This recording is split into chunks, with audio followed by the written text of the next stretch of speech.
And welcome to the Dr. Bob Show. We'll be spending most of this show talking about your vision, about your eyesight, and what we can do to keep your eyes healthy.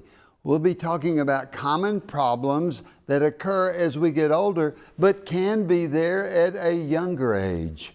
We've got a lot of information for you. My guest is Dr. Darin Smith. Dr. Smith is a board-certified ophthalmologist, eye doctor, MD, and he'll be answering our questions.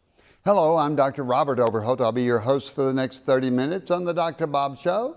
Later on, we'll be talking about leaky heart valves. What does that mean? What's the cause? How dangerous? Are you going to go into heart failure? We'll be answering those questions. And Raynaud's phenomena. Your fingers get cold. Do they blanch? We'll be talking about Raynaud's, what you can do to help it, and what the symptoms are. A lot of information for you. You'll want to stay tuned.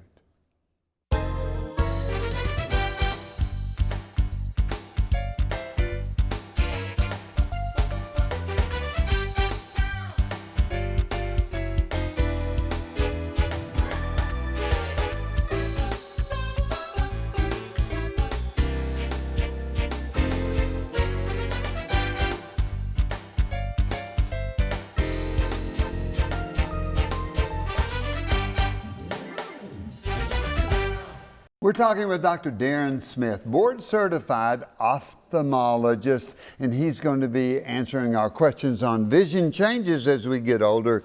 Darin, welcome to the Dr. Bob Show. Great to be here, Bob. What are 3 or 4 common things that people get with ages? And then we're going to talk about presbyopia. Well, tell you what, why don't we start with presbyopia, because that is the most common of everything. Now, presbyopia, what is that? So if you actually look at the Latin, the word means elder eyes. It means old eyes. So I've got presbyopia then. You've got presbyopia. Because I got old eyes. And so do I. So what's happening with the eyes? So presbyopia is an issue with the lens inside the eye. And what happens is as we get older, the lens starts to lose its ability to find focus from distance to up close. So there's a process called accommodation, and we lose our ability to accommodate.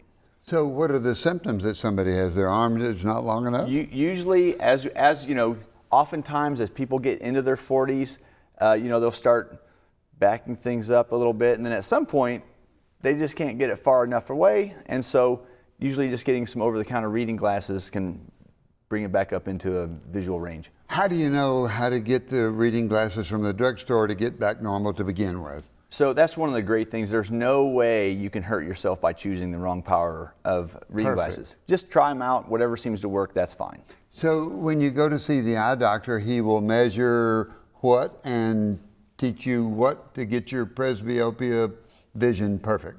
So, some people have other vision problems besides just presbyopia. They might be nearsighted or farsighted or have something called astigmatism. And so when you go and have your vision checked, they put your face into that little thing and do the better 1, better 2, changing lenses. That's called a refraction. And that's just a way to get actual prescription glasses. And for people with presbyopia, oftentimes, if you're needing a prescription glasses, you end up with a pair of bifocals. So the top part of the glasses can see in the distance, and then the bifocal is to help for the up-close reading. So it's amazing that you can figure that out and you can write the prescription to make that vision perfect. Do you usually have to change those lenses as time goes on? Absolutely. In fact, as we get older, the presbyopia gets worse up until, the mid-60s or so, at which it's reached its worst point. So I want to jump away from presbyopia and go to cataracts because I'm interested in what they are and what are the lenses that we can use. So what's cataract? So simply put, a cataract is the natural lens that's inside of our eye that starts to get cloudy. Why does it get cloudy? So usually due to age, there are some other things. I mean, babies can be born with cataracts or trauma can cause them. So there are other things, but generally speaking, cataracts are related to age. And just as we age, the lens inside the eye keeps growing throughout life, but it can't grow bigger. So as it grows more dense. And as it grows more dense, it starts to block light out. That's when we call it a cataract. What are the symptoms we have when we've got a cloudy lens when it's not having pure light come through it? Yeah, so most of the time, be blurry vision, fuzzy vision. A very common complaint is glare. Maybe trouble seeing at night or oncoming headlights causing a lot of glare symptoms. So when you look at the eyes, the ophthalmologist, when you dilate up the eye and when you look in there with the slit lamp and you look at the lens, what's it look like when it's got a cataract? So when we look at a lens without a cataract, it's very clear. So the very earliest stage of a cataract, the lens starts to get a little yellow tint to it. And that yellow becomes more dark and more dark, and to the point where a cataract can become either very brown or very black, or sometimes completely white. So when you have to remove a cataract, how's it done? Tell me what the procedure is, and how do you determine if they need it done? So usually determining if someone needs it done is based on symptoms and what someone's vision is. Now when we actually do it, it's amazing. You would think cataract surgery would be awful, right? It's eye surgery. And of course, just putting the two English words eye and surgery together evokes some anxiety for a lot of people. But cataract surgery is about a 10-minute procedure. We make a very small little incision, about 2.8 millimeters, and we go inside the eye, remove that dense natural lens. How do you remove it? We use something called phacoemulsification. Big word. Phacoemulsification. Yeah, it's a big word. Basically, it's some ultrasound with some suction. And so you can completely remove the old. Now we don't have a lens in there. What do? We slip a new plastic lens implant right back in there. That's what I'm interested in, is the lens implant that you put back in there. Are there different ones, and how do you select the ones? So all lens implants come in different powers, and so when we're doing an evaluation for cataract surgery, there are some measurements that are done in order to choose the correct lens power. Now there's also different lens types. So the physician is always going to choose the lens power for a patient. But the lens type is something that the patient really gets to choose. So there's three general kinds of lens implants. There's a standard lens. This is going to sort of be boutique lens replacement. So it can be. Three kinds. First kind? So the first kind is what would be considered a standard lens. That's what's normally covered by insurance. And generally speaking, a standard lens will help with the distance vision, but doesn't do anything for the up-close vision, and does not do anything for something called astigmatism, which some people have. So, but it lets the light come in through the lens back to the retina, back to the back part of the eye, yes. Perfectly. Yes, it's very helpful. Best case scenario with a standard lens, people either just need reading glasses or maybe a light pair of bifocals. Number two? So the second type would be what's called a toric lens. A toric lens can help reduce or eliminate the astigmatism. So if someone has astigmatism, they've usually heard that word. Astigmatism just has to do with the shape of the cornea, which is the clear dome in the front of the eye. So the clear dome in front of the eye will determine whether you can't see out or you can see close, or is that the lens? Which one of those determines how you look? So if someone has a lot of astigmatism, it makes the vision worse both in distance and up near. Gotcha. And so usually people's astigmatism is simply treated with glasses or contacts, but it can be reduced or eliminated with a lens implant at the time of cataract surgery, if needed. So back to this lens replacement, how does it work? With the number two kind. So the number two kind would be the toric lens, and so it's the same kind of lens implant. The only difference is astigmatism is basically power in a certain direction, and so when we put an astigmatism correcting toric lens implant, that lens implant has to go in a certain direction, but basically from a patient's perspective, it's the same. Third kind? So the third kind is what's considered a multifocal lens. Now, this is fairly new, last 3 or 4 years, or maybe time's gone on. Tell me what a multifocal lens is. So a multifocal lens, they've actually been around for probably over 10 years. Wow. So of course that technology just keeps getting better. Time flies and technology does improve. So what's it like? Multifocal, that means it can focus a lot of different ways. How does it do that? What's the main difference, the standard lens I mentioned to you primarily helps with distance. The multifocal lens can give you distance and up close. So, and depending on the multifocal lens can sometimes actually correct the astigmatism also. So how does it do that? So these lens implants have different like little circular rings on the lens implant itself. And what those rings do is they kind of break the light up into different focal points. So it makes it where if you use the multifocal, You can just look out far and see it, and looking close and see it? Yes, sir. Do you ever need glasses with that one? Does it work good? Do they quit? Do those circles quit working inside? So the circles never quit working. Now sometimes one of the main side effects, potential side effects, besides the extra cost, because those aren't covered by insurance, is some halos at night. That's not usually debilitating, but it's certainly something some people will experience. So do you like doing cataract surgery? It's one of my favorite things in the world. Why? So I was blind and now can see? yes, in 10 minutes, you can change someone's life. And so, for example, as we get older, there's a lot of things that go wrong in our body, right? And so imagine for the first time in 60 or 70 years, someone can see without glasses. So in a stage of life when everything else is going worse, something is better than it's ever been. It's very exciting. Which lens do you like best if there was no cost? The multifocal lens, if there's no cost, is very nice. It's not for everyone. There are some things that make people not a good candidate for it. But generally speaking, people who do well with the multifocal lens love it because they no longer have the presbyopia type symptoms. They can see distance and up close for the 90% of their life. Are there other eye problems that people get as they get older? Oh, absolutely. And that's what we're going to be talking. Absolutely. Yes, there are other eye problems. We'll be talking about what those are and what you can do for them. Remember now, you can have lens replacement and you can get glasses to let you see better. Let's see what other problems we can help with. We're talking with Dr. Darin Smith, board-certified ophthalmologist, and we're talking about problems that go wrong with the eyes as we get older. They can be at a younger age, but usually it's as we age. We've been talking about presbyopia, and we've been talking about cataracts. Now we're going to talk about macular degeneration. What is that?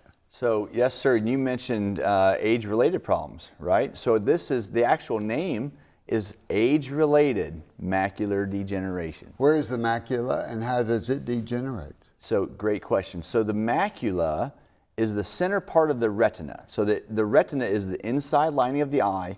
It's in the back of the eye on the inside? Exactly. It's in the inside of the eye, and that's what all the light gets focused onto the retina.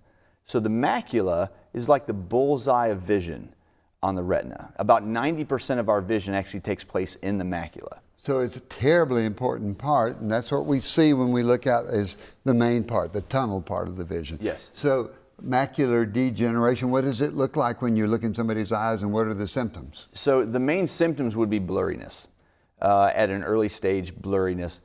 When macular degeneration gets advanced, it can actually cause a complete blind spot in the center part of the vision, which can be very debilitating.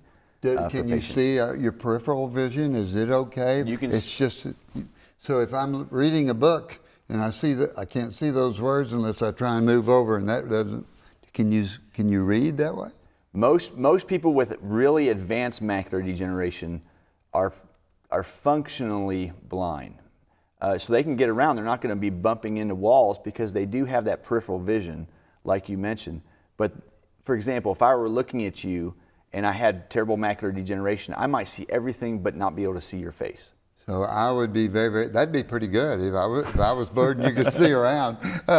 So what does the patient gets blurred in their central vision, and when you look at the eye, what does the macula look like, healthy and not healthy? So in a healthy macula, there's a very uniform pigment distribution in the back of the eye. So at the early stage of macular degeneration, we might see a little granularity, a little irregularity in the pigment pattern. And usually, if we start to see that, we'll make some general recommendations for people, for things that they can do to try to reduce their risk for that macular degeneration getting worse. Very important. What would that be? So, those things that you can do to keep it from progressing. Yes. So the main thing, there's a few. If you're a smoker, stop smoking. There's a lot of reasons to stop smoking. Sometimes the fear of going blind is something that would actually, kick someone over the edge to actually stop. That's another. Cigarette smoking is so devastating to people, and to be able to stop can protect vision, lung problems, cancer. But back to the eyes. So the other thing, there was a study done many years ago called the AREDS study, AREDS. And the reason I spell that out is because there are vitamin companies that make vitamins for macular degeneration based on the AREDS study. And it'll be usually on a label. So a lot of times we'll recommend vitamins, usually an AREDS 2 formula vitamin. So they have special vitamins that help protect the eye so that the macular degeneration won't progress as fast or much, or you'll protect the eye. Correct. Okay. They have to take those for a long time? Rest of life. Rest of their life. So if the macular degeneration progresses, are there two different kinds and you're trying to fight off one, and how do you fight it off other than with vitamins? Yes. So you're exactly right. There's two different general kinds of the macular degeneration. There's dry and there's wet.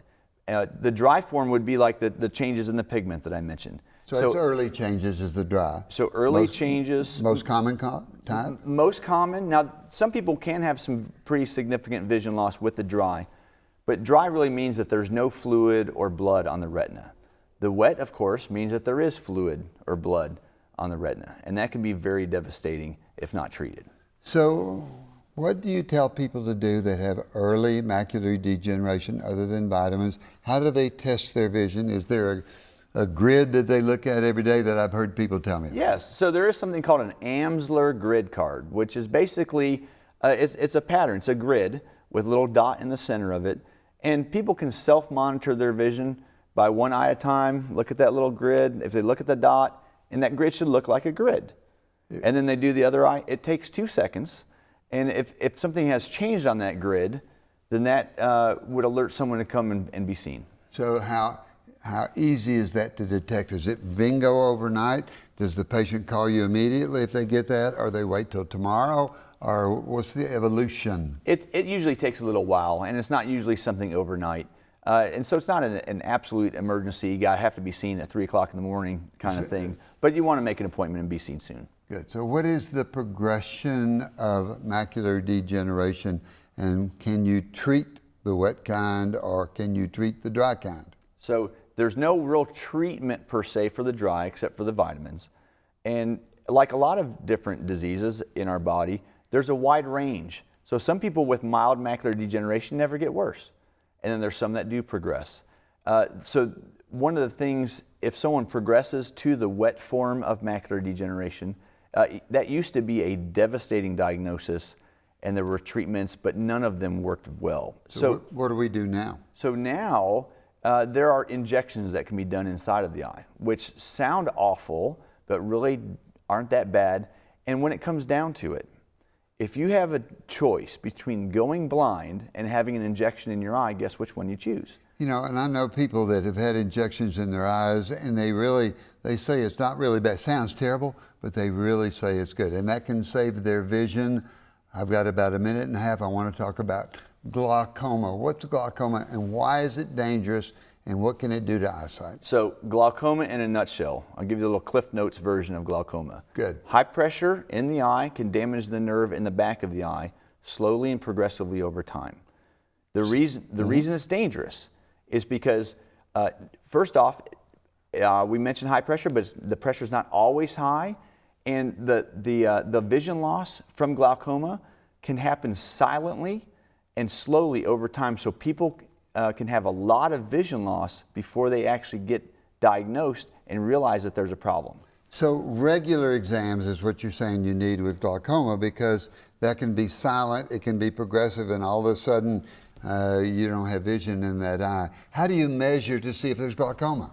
So historically people just looked at the pressure. One of the things that we've learned over the last number of decades is that glaucoma is much more complicated than just what the pressure is. So in order to get an adequate glaucoma exam, you really need to have a dilated exam, let someone dilate the pupils and look at the optic nerve. Because ultimately, glaucoma is a disease of the optic nerve. And so if the optic nerve looks healthy, that's going to go a long way to maintaining good vision. Are there eye drops and medications to decrease the pressure in the eyes to keep somebody from going blind? You bet. So glaucoma is one of the leading causes of preventable key word, preventable blindness in the world. So the way you prevent it, early detection and treatment. How often should people have their eyes checked as they get older? General recommendation, if everything's going well, would be about once a year. And then if your eye doctor sees some issues, they might want to see you a little more often than that. So very, very important. What happens if somebody says, I don't need to go? That means they can get blind and their eyes can go bad. Unfortunately, I have seen that more times than I would like to count. Darin Smith, you're a wonderful teacher. You do a great job. Thank you for coming to the Dr. Bob Show. Thank you for allowing us to know the importance of seeing the eye doctor and what he can do to help us. You're a great teacher. Thank you for having me. Wonderful show. If you've got eye symptoms, eye problems, make an appointment to see your doctor. If you don't have any eye problems and you're getting more mature, older, be sure you make an appointment to see your eye doctor. See him every year. Prevent blindness. You've only got 2 eyes. Take care of them. See your eye doctor and get your vision checked. And now you're going to want to stay tuned. We're going to be talking about leaky heart valves. What does that mean? How dangerous is it? And what can we do for it? A lot of information for you. I want to thank Dr. Darin Smith. Wonderful discussion on changes in the eye as we age. And now for questions from you, the viewer, that I think will be important to your health. Question number 1, Dr. Bob, what is Raynaud's disease? Well, Raynaud's disease or Raynaud's phenomena is the very same thing. And what happens with Raynaud's is the little small blood vessels at the end of the hand suddenly go into spasm. We don't know why that is. It's exposure to cold that usually does that. But they go into spasm and it makes the tips of the finger turn nice and white, and you would say, oh no, they feel funny. But if you warm them up slowly, the blood will come back to the fingers. It looks blue at first and then super red, and then it turns back to its normal color. It doesn't happen anywhere else in the body except for the fingers and also the toes. If you have Raynaud's, the next time you're in to see your doctor, talk to him about it. There are some medicines that can help, but they're not needed. It's watch what you wear gloves, stay out of holding cold objects, and you'll find that that really does well for you. Question number 2, Dr. Bob, what is a leaky heart valve? You know, that's a wonderful, wonderful, wonderful question. Very difficult to answer in a short period of time. There are 4 valves in the heart. They all let blood come through and not go back from whence they came. If the blood goes back, then that's a leaky valve. The one we think of most with a leaky valve would be the aortic valve. The big heart pump throws blood to the rest of the body out the aortic valve. When it goes out the aortic valve, it goes to the rest of the body. It nourishes the body so that we can have all the energy that we need. But when the heart rests, that blood tries to come back. And there are 3 little cusps that keep the blood from going back from whence it came. If those cusps don't catch the blood coming back to the heart, that's a leaky heart valve. A leaky heart mitral valve is sometimes called mitral valve prolapse. Sometimes it's serious, sometimes it's not. The aortic valve, however, if it has a leaky valve, you have to constantly have that evaluated by your cardiologist. He will guide you as to how often you need to see him. Now there's 2 other valves, the tricuspid valve and the pulmonic valve. And it's the very same thing with those. If the blood goes through the valve when the heart beats, if it comes back, that can be dangerous. We usually don't have much problem with the tricuspid valve. With the pulmonic valve, that's the valve where blood goes to the lungs. If there's something wrong with the pulmonic valve, it's usually high blood pressure in the lungs, and there are medicines that we can use to lower the blood pressure in the lungs, entirely different from the blood pressure in the rest of the body. Aortic valve, probably the one that's the most significant when we say the word leaky valve. That valve can be replaced. It can be replaced through a catheter. Absolutely amazing what the cardiac surgeons can do. So know that if you have a leaky valve, it's got to be followed. You've got to listen to your doctor, and he'll tell you if it's serious or not in your case and how often you need to have return visits. Well, that's all the time that we have for this show. I hope you've enjoyed it as much as I have. Remember, we've got to be exercising, probably the most important thing you could do. Reduces stress, helps us lose weight. We lose salt, lowers the blood pressure, makes us feel better, runner's high. Remember that we have to eat properly. If you eat properly, you'll stay in good health. You'll begin to lose some of the weight you want. Good foods will help strengthen the heart. Good foods will make it where reflux is not so bad, especially if you don't eat large volumes. So eat a breakfast of fruit and fibers, a small lunch, and then even a smaller supper. That's where we get to have problems. So know your eating habits, eat properly. Remember, 8 hours of sleep. We now say 7.5 hours of sleep. There's nothing like 7.5 hours of good sleep. Makes you feel better, makes the people around you feel better. So be sure you go to bed in time to wake up where you've got 7.5 hours sleep. And most of all, what is it we like in the Dr. Bob Show? It's that laughter in your life. Be sure you find that person that you love, laugh, giggle, tell funny stories, and no question about it, you'll stay healthy.